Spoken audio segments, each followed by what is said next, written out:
Ó, o Guilherme perguntou aqui, ó. O violão é um instrumento muito antigo. Com a tecnologia, é possível que aconteça alguma mudança do instrumento que revolucione a forma de tocar? Ou a forma de dele também. tocar, o som, né? Ó, o violão ele passou por algumas mudanças muito pontuais. Como eu falei, as cordas eram de tripa. A dificuldade para a chegada dessas cordas fora da Europa era muito difícil, né? Porque é um instrumento que era muito praticado na Europa, os grandes violonistas europeus.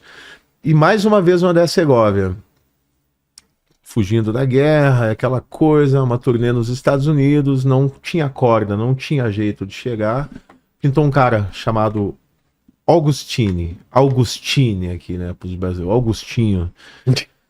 Ele entrou em contato e falou: olha, meu amigo, eu tô desenvolvendo um negócio novo aqui, um material novo chamado nylon. O que você acha, né? O Dunlop tá desenvolvendo aqui também. O que você acha se a gente fizesse umas cordas desse material para você experimentar? Ele falou: pô, por que não? E aí hoje a gente usa a corda de nylon por causa disso. É mesmo? Antes era corda de nylon de tripa. De tripa. E aqui no Brasil, como as cordas de tripa eram muito caras e não chegavam, os caras se viravam com aço.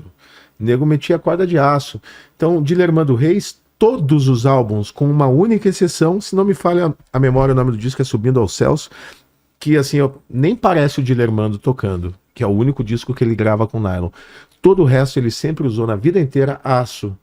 Ele, o Garoto, o Canhoto, os grandes violonistas brasileiros do passado, sempre com aço, dada a dificuldade do material chegar aqui às cordas de tripa, e o nylon ainda não tinha sido inventado, foi na década de 50 isso.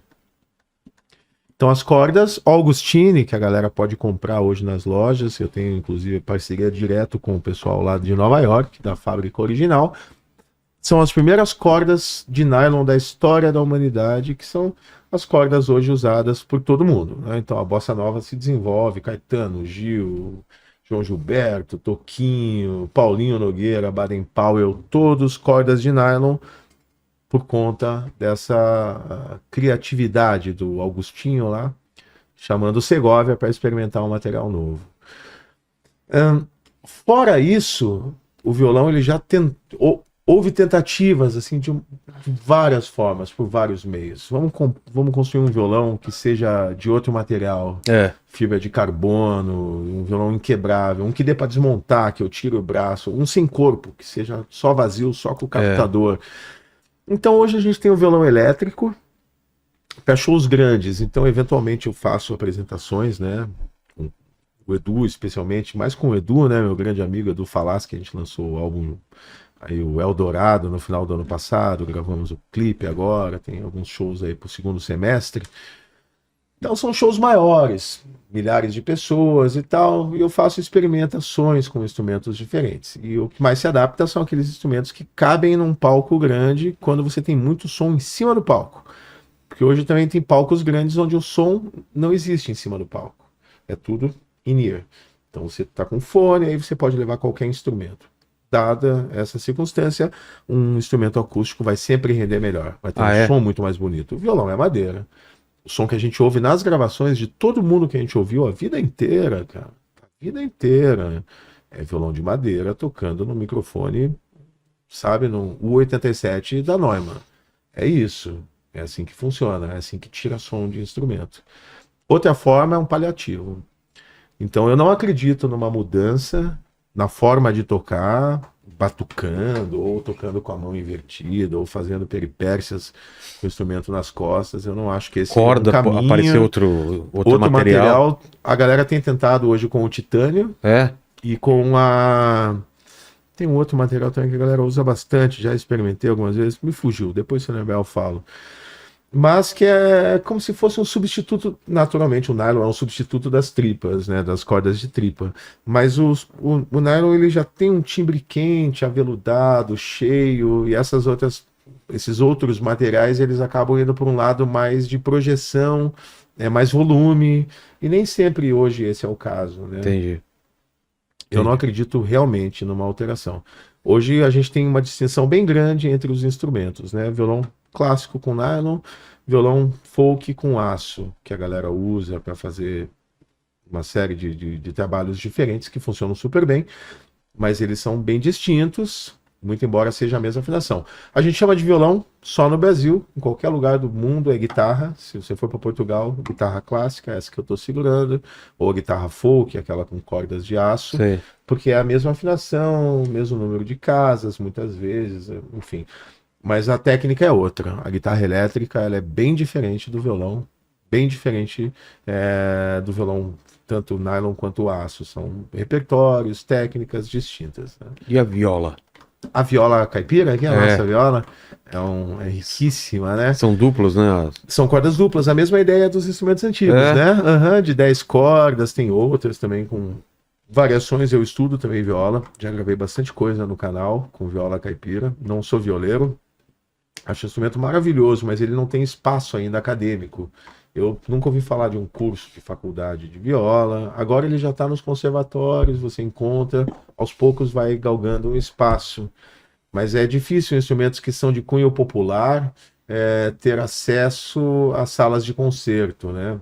Eventualmente você tem uma participação de um instrumentista muito bom. A gente tem aqui talvez o maior violeiro da história, que é o Almir Sater, que é um cara genial, um músico de altíssimo gabarito, e que mesmo assim a gente não encontra a viola hoje numa faculdade pública de música, por exemplo. Pô, Eu pelo menos não tenho conhecimento a respeito de um curso de viola dentro de faculdade. Entendi. Talvez de alguma faculdade particular de música popular, porque hoje a gente encontra bateria, guitarra e vários instrumentos diferentes. Por que não a viola, né? Eu não tenho esse conhecimento. Talvez seja ignorância da minha parte, mas em escola pública eu acho que não tem. Entendi. Fala, Léo. Vamos lá, o Roberto tá perguntando aqui, ó. Qual a quantidade de horas de estudo diário, né? E se precisa de algum lugar específico para estudar ou apenas o violão numa sala de espera é possível estudar? Essa é boa, Léo. Muito boa a questão. Quem perguntou foi o Roberto. O Roberto. Assim, o número de hora, eu acho que para quem está querendo tocar violão legal, no mínimo 2 horas. Acho que menos que 2 horas por dia, estudo concentrado. Porque tem gente que fala, e vocês vão encontrar um monte de picareta, dizendo que você pode ficar na frente da TV assistindo a sua série, fazendo o seu dedilhado, mas não caia nessa, não vai ter resultado, não vai funcionar. Então você tem que ser centrado. Quando você tem concentração, se dedica exclusivamente àquilo, você tem resultados bem diferentes. E isso já responde à segunda pergunta. Não precisa de um lugar. Se você é capaz de se concentrar a tal ponto onde não importa se passa um ônibus, ou se toca uma campainha, ou se está descendo o avião perto, ou se tem criança chorando, ou cachorro latindo, não há problema nenhum. A cabeça, o melhor lugar para estudar violão é aqui, ó, na sua cabeça.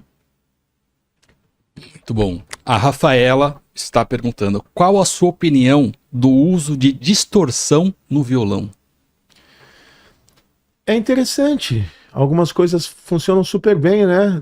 É só assistir o acústico do Nirvana, a gente escuta em Man Who Sold the World, onde ele faz o riffzinho.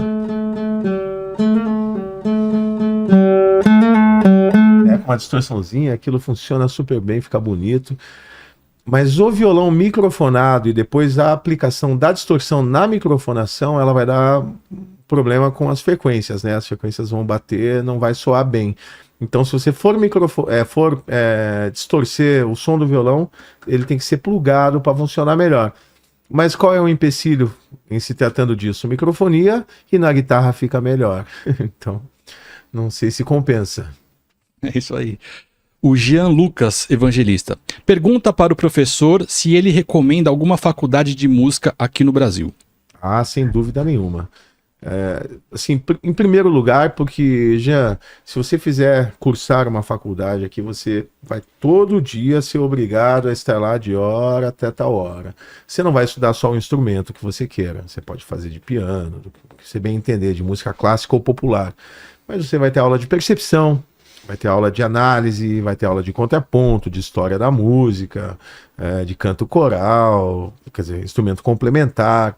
Tem uma série de fatores que fazem uma diferença muito grande no resultado final do músico ou da musicista, e que está relacionado ao estudo não do seu instrumento. Então, para você ser um bom violonista, é bobagem achar que só estudar violão ou se trancar em casa tocando violão 24 horas por dia você vai ser bom. Não vai conseguir.